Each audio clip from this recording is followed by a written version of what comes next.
नमस्कार, दैनिक शिव टाइम में आप सबका स्वागत है। आज 293 दिन हुए, चाहे एलजी साहब इसे फॉर ग्रांटेड ले, चाहे अरुण कुमार मेहता जो चीफ सेक्रेटरी वो ये कहे कि जितने भी डेली वेजर है वो इलीगल यानी अनकॉन्स्टिट्यूशनल लगे हैं, पर आज 293 दिन हो गए हैं क्योंकि भाजपा ने मैनिफेस्टो में रखा था। बार बार इन्हीं की बात होती थी। ललकार रैली में प्रधानमंत्री जी ने कहा था अगर जम्मू कश्मीर में सबसे बड़े दो मुद्दे हैं वो इशू वो है कि एक तो धारा 370-35 को एब्रोगेशन और दूसरा डेली वेजेस का मुद्दा। पर आज शायद प्रधानमंत्री देश के इनकी आवाज नहीं सुन रहे, तभी ये पिछले 293 दिन से अपनी आवाज को देश के प्रधानमंत्री तक पहुंचाने के प्रयास कर रहे हैं।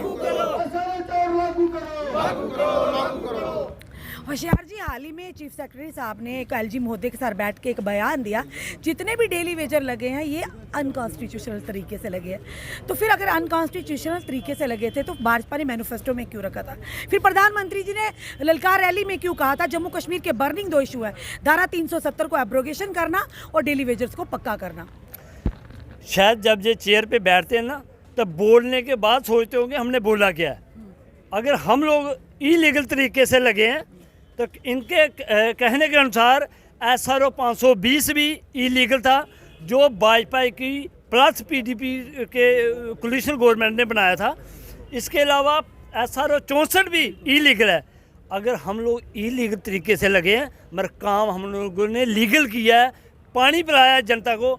जहां कोई गर्मियों में खड़ा नहीं रह सकता वहां मेरा डेली वेजर भाई खड़ा रह के बर्फ़ में, ठंडी में और गर्मी में, ये कोविड के दौरान भी हम लोग ही डिपार्टमेंट को चलाते आ रहे हैं। ये डेली वेजर के बलबूते पे ये PHE का डिपार्टमेंट चल रहा है, ना कि परमानेंट स्टाफ के बलबूते पे। यही डेली वेजर है जो दिन रात अपनी सेवा दे रहा है। यही डेली वेजर है जो कोविड के दौरान जगह जगह रेड जोन में पानी चला रहा था। आज एक अफसर साहब ये बोलते हैं कि ये इलीगल तरीके से लगाए हैं। ये अगर इनके बस में आए तो ये भी कह दें जम्मू शहर भी इलीगल तरीके से बसा है। हमारे लोगों का बर्थ जो जन्म लिया हम लोगों ने शायद वो भी इलीगल तरीके से लिया है। तो लीगल क्या है ये दिखाएं। इलीगल है चर्च, गांजा और कहीं उल्टे सीधे देशद्रोही काम करना। हम लोगों ने देश हित में काम किया है, इस देश की सेवा की है, इस डिपार्टमेंट की सेवा की है। उसी सेवा का अपना हक मांग रहे हैं ताकि हम भी अपने बच्चों का पालन पोषण कर सकें। इनके बयान पे हम नहीं रह सुन सकते। ये बयान अपना वापस लें। हम हताश हैं उस बयान से कि हम लोग इलीगल तरीके से लगे हैं। फिर लीगल वाले कौन से हैं वो वाले दिखा दें। जिन लोगों ने काम किया, इस डिपार्टमेंट को चलाया, अपने बच्चों को पढ़ाया लिखाया, परमानेंट जो हुए, जो SRO 64 के तहत उन्होंने इस डिपार्टमेंट को सेवा दी है अपनी, ना कि इनके बयान की तरफ देखने की ज़रूरत। हम अपनी मूवमेंट एजिटेशन लगातार जारी है, जारी रहेगी। जो कुछ भी होगा इसी ग्राउंड पे होगा। ताजी 293 दिन हो गए, अब अगली स्ट्रेटजी क्या रहेगी? क्योंकि लगातार आप आवाज़ उठा रहे हैं। 293 दिन बहुत दिन होते हैं, ठंड भी यही गुजारी, कड़कती धूप में भी अभी भी गर्मी शुरू हो चुकी है। तो क्या लगता है कुछ हो पाएगा जिस तरह के बयानबाजी आ रही है? देखिए रश्मि मैडम, ये उन अधिकारियों को शर्म होनी चाहिए कि हम गर्मी में बैठे हैं, वो AC लगा के बैठते हैं। हम यहाँ सर्दी में कड़कड़ाई सर्दी में बैठते जिसमें हड्डियाँ काम टूट जाती काम के, तो हम यहाँ फिर भी बैठे। हम मजबूर हैं, हम अपना जायज़ हक लेने बैठे हैं। और जो अधिकारी ये कहते हैं कि SRO 64 भी इलीगल अनकॉन्स्टिट्यूशनल है, तो कॉन्स्टिट्यूशन में क्या है ये बताया जाए। और ये कॉन्स्टिट्यूशन में नहीं था तो माननीय पूर्व हमारे गवर्नर जगमोहन जी के टाइम बना है, उनको जाके पूछा जाए कि इलीगल था। जगमोहन जी को दुनिया में ईमानदारी की मूर्ति समझा जाता है। अगर उन पर कोई उंगली उठाएगा तो बड़े अफसोस की बात है। अगर किसी इलेक्टेड गवर्नमेंट ने ये SRO बनाया होता तो हम ये समझते। अगर LG साहब के गवर्नर साहब के टाइम ये चीज़ बनी है, गवर्नर टाइम के साथ तमाम ब्यूरोक्रेट होते हैं, तमाम पढ़े लिखे लोग चीज़ बनाते हैं, पॉलिटिकल प्रेशर नहीं रहता।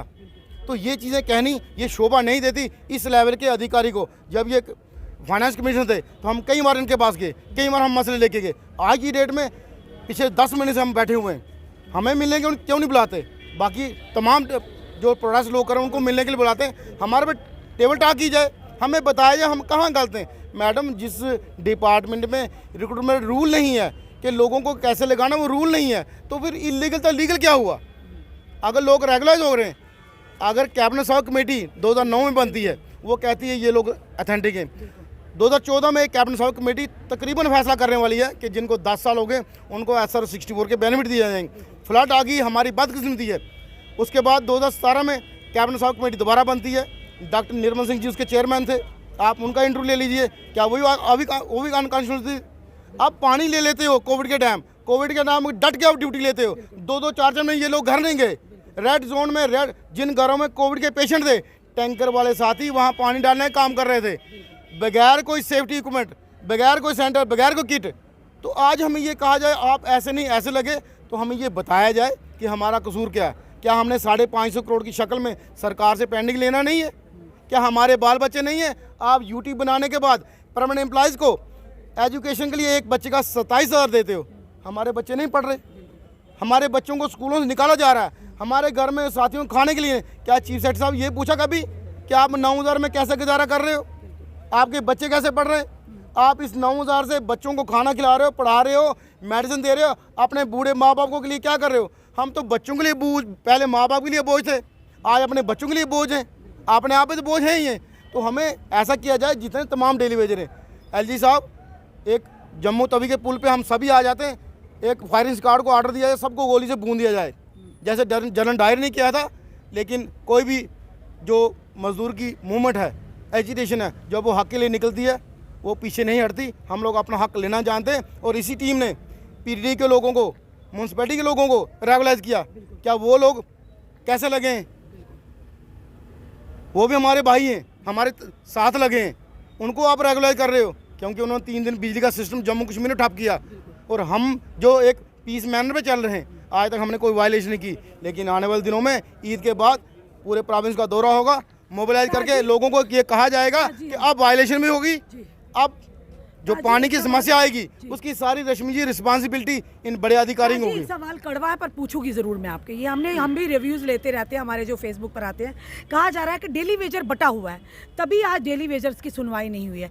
जिस दिन डेली वेजर एक मंच के तले, एक बैनर के तले आकर आवाज उठाएगा तो कोई भी आपका हक नहीं रोक सकता। क्या ये सही बात है? देखिए रश्मि मैडम जी, जो फेसबुक पे लिखते हैं वो घर बैठ के लिखते हैं। ग्राउंड पे जो लोग लड़ रहे हैं, आपके सामने लड़ रहे हैं 293 दिन से। हमने एक दिन में, लोग तो लड़ रहे हैं पर बाकी डेली वेजर्स का मैं उसी पे, हमने एक दिन में मिस नहीं किया कि जिनको बच्चों की रोजी रोटी का फिक्र है, जिनको अपनी लीडरी का फिक्र है, ठीक है, वो लोग इस एजिटेशन में नहीं आएंगे। जो अपने घर बैठे हैं, जो डेली वेजर, वो लोग डेली वेजर कमेंट करते हैं, वो daily wager PH employ united front के बैनर के नीचे नहीं होंगे। 1 या 4% होंगे, 3% होंगे। वो लोग जो शायद ड्यूटियाँ भी नहीं करते। जो ड्यूटी करता है उसको रेगुलर प्रोसेस चाहिए, जो ड्यूटी करता है उसको बच्चों के लिए रोजी रोटी चाहिए। हम लोग 9,000 में ड्यूटी करते हैं तो हमें ज़रूरतें हैं, हम इसलिए मजबूर होकर आए हैं। जो 9,000 शायद बगैर ड्यूटी दे लेता है, इसलिए हमने जब 60,000 से ऊपर डेली वेजर, मैं PH की बात करूँगा, जब हमने PH जम्मू प्रोविंस की वेरिफिकेशन शुरू की, इन्फॉर्मेट डिवीजन से आई, ये पहली बार है कि PH के डेली वेजरों का जम्मू प्रोविंस नंबर कम हुआ। आज़ाद साहब ने करवाई थी एज ए CM, पूरी सरकार इन्वॉल्व थी, नंबर बढ़ गया। उसके बाद दूसरे मंत्री आए 2013-14 में, उन्होंने करवाई, तब भी नंबर बढ़ा। आज हम ईमानदारी से हर डिवीज़न पे पहरा दे रहे हैं कि कोई डेली वेजर इलीगल वे से इंटर ना करे। हम लोग पहरा दे रहे हैं, तो ये उस पहरे का नतीजा है कि 23,000 से आज 18,900 कुछ हैं। उसका एक ही कारण है, डेली वेजर बटा नहीं हुआ। ये वो लोग हैं जो कुछ लोगों के हाथों में खेल रहे हैं, कठपुतली 10, 20, 30 लोग हैं। लेकिन मैक्सिमम आप जब देखते हो हज़ारों की संख्या में प्रोटेस्ट में लोग होते हैं, लेकिन ये प्रोटेस्ट प्रोग्राम जारी रहेगा।